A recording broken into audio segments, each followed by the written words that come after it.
materi kita hari ini di pertemuan hari kedua ya. Kiranya semua saudara dalam keadaan sehat dan jaga semangat ya. Sesi yang berikut, baiklah Mana ini tuh? kita membincangkan Nih, kristologi dan pneumatologi, doktrin Kristus dan doktrin Roh Kudus. Oke.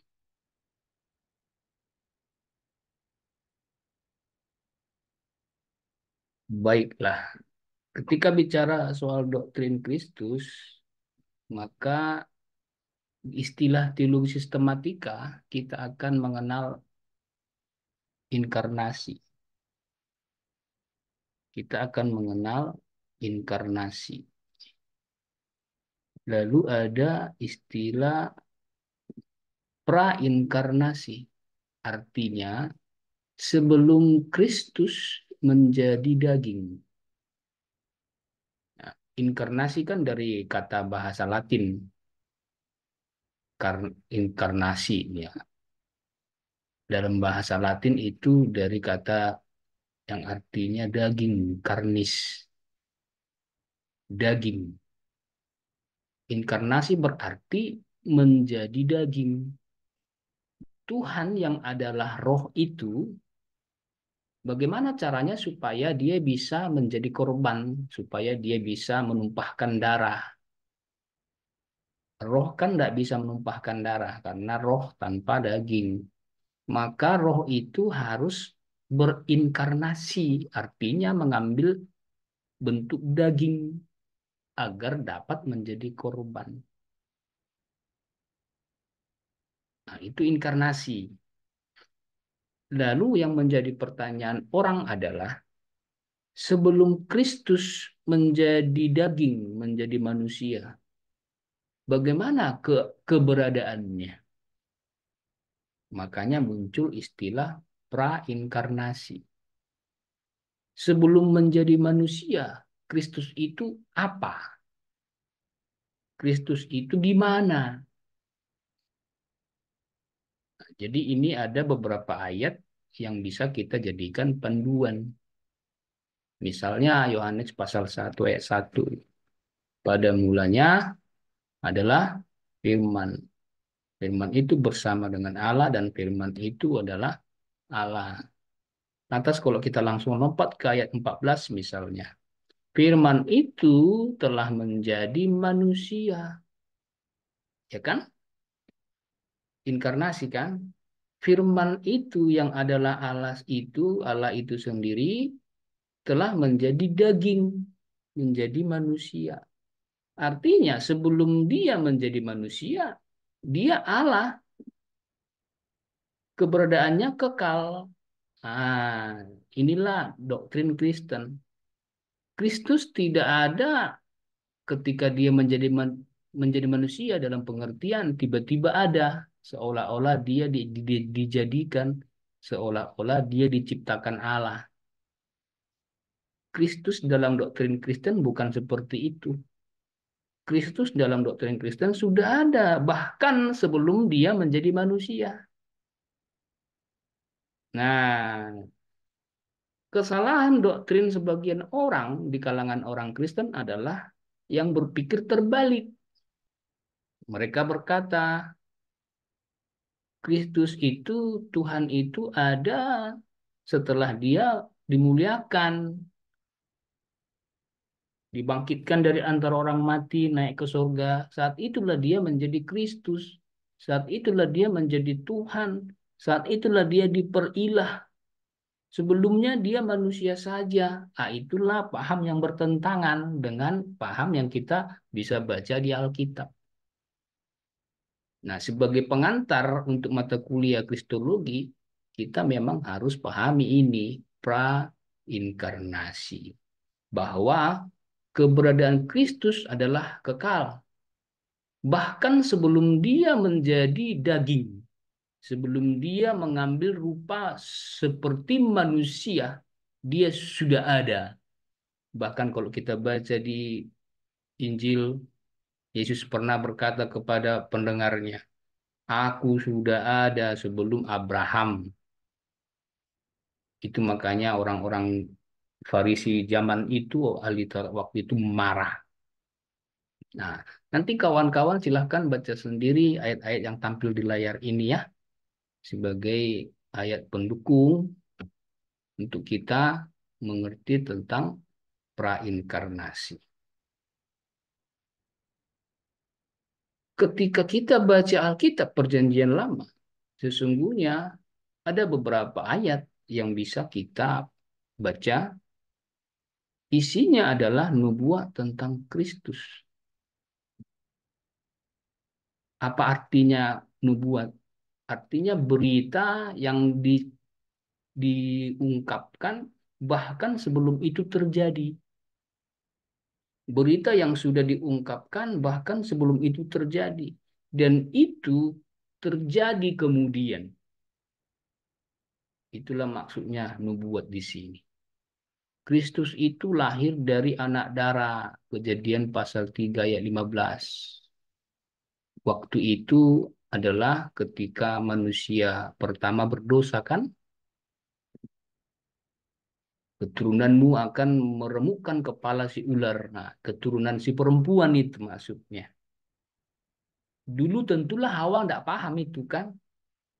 Waktu itu kan Hawa tidak paham itu. Dia pikir berarti dari rahimnya sendiri kan. Entah itu anaknya yang pertama, entah itu anak yang kedua. Tapi setelah kita baca kisahnya lengkap, maka para teolog meyakini dengan jelas bahwa Kejadian pasal 3:15 itu bukan bicara hanya tentang anak yang lahir dari rahimnya Hawa. Rupanya ketika bicara lahir dari anak darah berarti itu adalah Maria yang di perjanjian baru melahirkan Kristus Yesus. Keturunanmu akan meremukkan kepala ular lagi pula. Di antara anaknya Hawa, siapa yang meremukkan kepala ular? Di antara anaknya Hawa, siapa yang meremukkan kepala ular? Apakah Kain? Kain malahan bukan meremukkan kepala ular, malahan dia berkawan sama ular. Dosa mengintip depan pintu, begitu kan? Rupanya Kain bukannya melawan ular yang mengintip itu, berkawan dia. Apakah Habel yang meremukkan kepala ular? Nampaknya tidak, karena Habel keburu meninggal dicatat di Alkitab bahkan sebelum punya keturunan. Apakah Set? Tidak pernah kita baca catatan yang merujuk ke situ. Rupanya kita membaca PL lalu membaca PB, semakin yakinlah kita bahwa sebenarnya yang ditunjuk di Kejadian pasal 3:15 bukan anak-anak langsung dari Hawa, melainkan pribadi lain yang kita baca di Injil. Itulah Yesus yang meremukkan kepala ular mengalahkan iblis. Kelahiran tentang Kristus, inkarnasinya itu pun sudah dinubuatkan akan lahir di kota Bethlehem. Mika 5, Matius 2. Ada orang-orang Majus datang kan, mencari raja yang baru lahir. Namanya mereka mencari raja yang baru lahir dalam pikirannya berarti di istana dong. Makanya mereka datangnya ke istana. Mereka nggak datang ke rumah saya papan. Jadi mereka datangnya ke istana. Jumpanya Herodes. Ya, tahu sendiri kita kan sudah baca Injil. Mana raja yang baru lahir? Kami datang untuk melihatnya. Kaget dong Herodes, raja yang baru lahir. Siapa di antara kita gerangan ada yang baru melahirkan raja? Sayalah rajanya. Maka akhirnya mereka bertanyakan kepada ahli-ahli kitab. Karena yang datang ahli-ahli perbintangan, maka Herodes tanya ahli-ahli kitab. Betulkah ada raja yang lahir? Coba periksa kitab-kitab kalian. Betulan mereka dapat di Mika pasal 5 ayat 1. Akan ada raja lahir di Betlehem. Ah, datanglah mereka ke kota Betlehem. Diikutilah bintang itu. Rupanya bukan di istana Herodes. Malahan di Alkitab dicatat di kandang domba. Betul nggak di kandang domba Bapak Ibu? Jangan-jangan saya salah ini. Ada yang bisa jawab di kandang domba atau jangan-jangan di tempat lain. Seperti agama lain di bawah pohon gitu.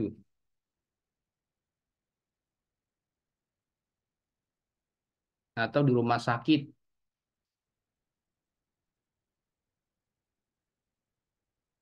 Di kandang domba kan.